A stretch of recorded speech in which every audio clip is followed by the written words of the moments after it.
बाबा।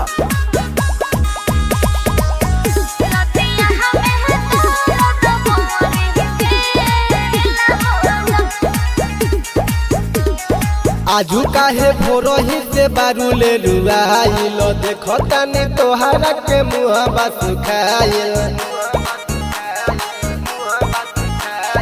आजू काहे भोरही से बारू ले लुआइल, देखो तानी तोहरा के मुहावा सुखाइल।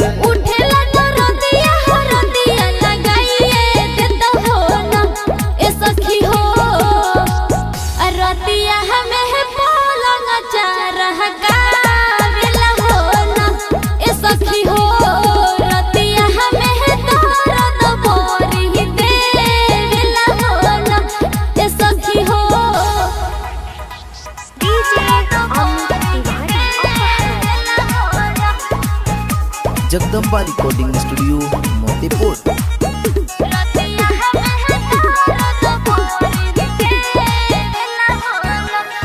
करे नहीं काम हर दिया तो कहना ले आदि दवैया।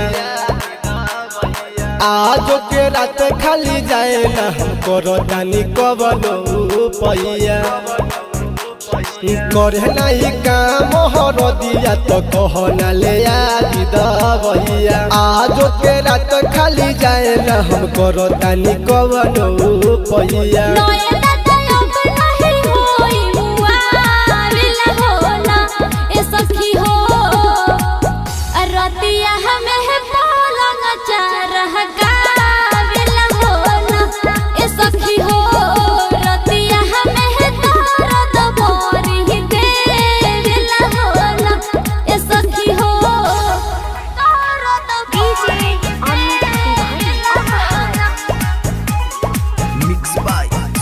बाबा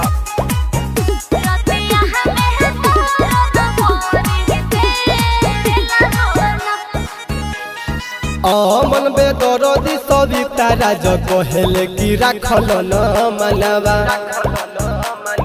तू जीता बाबा कहले हमरो के राखल न मनवा।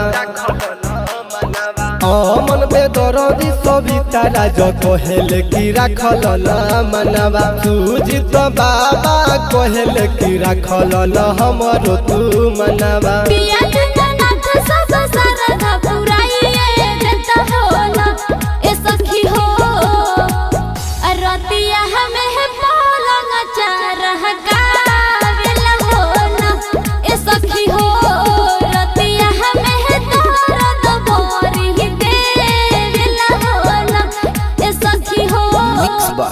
Jagdamba recording studio Motipur.